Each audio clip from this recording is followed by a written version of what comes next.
Long before maps gave it a name, before flags were planted in its soil or borders drawn by ink and blood, the land that would become America already breathed with life.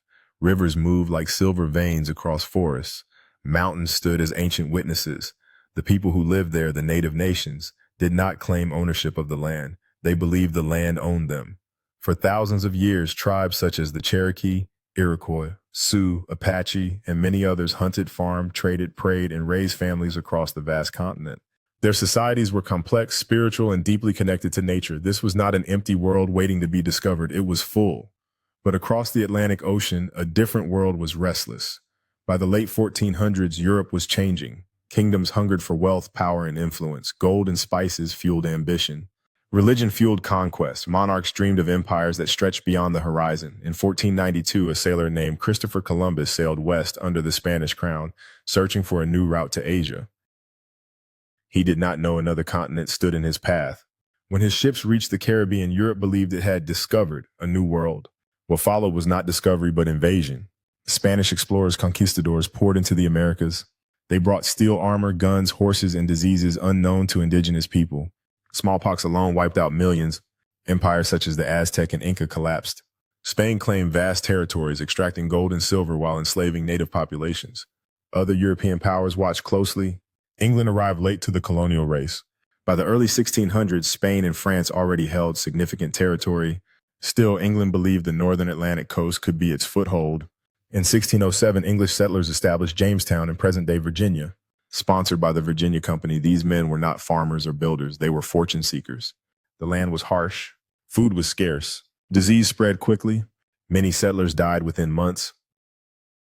Survival depended heavily on help from local native tribes, especially the Powhatan Confederacy. A fragile peace existed, uneasy, temporary. The English did not come to coexist. They came to claim land ownership, fences, permanent settlements. These concepts clashed violently with native ways of life. As more settlers arrived, conflict became inevitable. Jamestown survived, but barely. In 1620, a small ship called the Mayflower crossed the Atlantic carrying families seeking religious freedom. These settlers, later called Pilgrims, were fleeing persecution in England. They landed far north of Jamestown in a cold and unfamiliar place they named Plymouth. Their first winter was brutal. Hunger and disease killed nearly half of them. Once again, survival came through native aid. The Wampanoag people taught them how to farm corn, hunt local animals, and survive the land. For one brief moment, cooperation existed. A harvest feast was shared, a moment later mythologized as Thanksgiving. But peace did not last. As more English settlers arrived, land was taken, treaties were broken, and native resistance was crushed through war and displacement. Gratitude gave way to greed.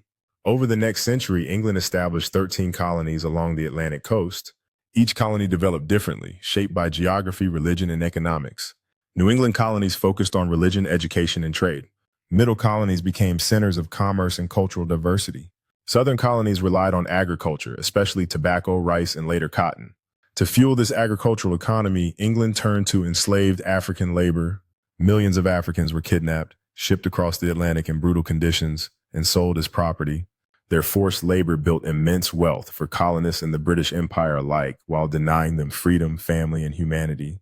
America's foundation was laid with contradiction, ideals of liberty rising beside the reality of slavery. England allowed local assemblies to manage daily affairs as long as trade benefited the crown. This period of salutary neglect allowed colonists to grow independent in spirit.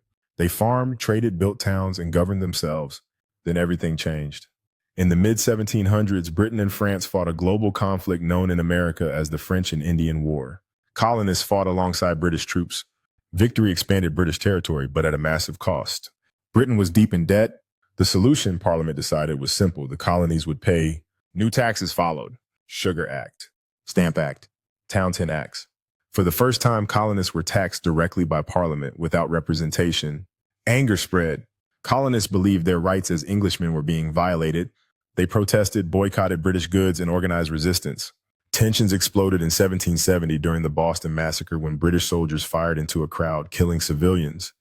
Tensions exploded in 1770 during the Boston Massacre when British soldiers fired into a crowd, killing civilians.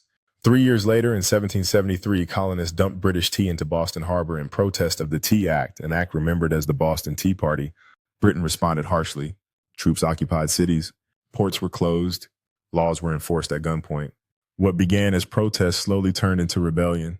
In April 1775, British soldiers marched toward Concord to seize colonial weapons. At Lexington, shots rang out. No one knows who fired first, but the war for independence had begun. Farmers became soldiers. Towns became battlegrounds. The colonies stood against the most powerful empire in the world. Leadership emerged, men like George Washington who would command the Continental Army, but victory was far from certain.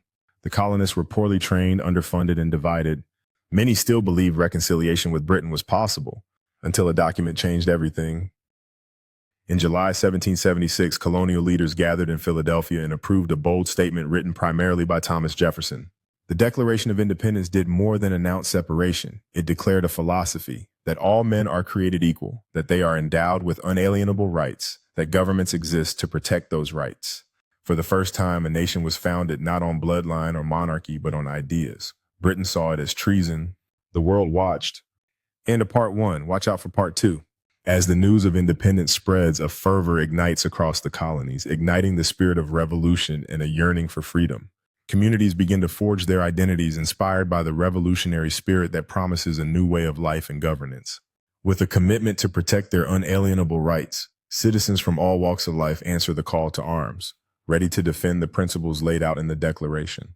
As battles rage on, the ideals of liberty and equality galvanize a diverse group of citizens who are willing to fight and sacrifice everything for their new nation.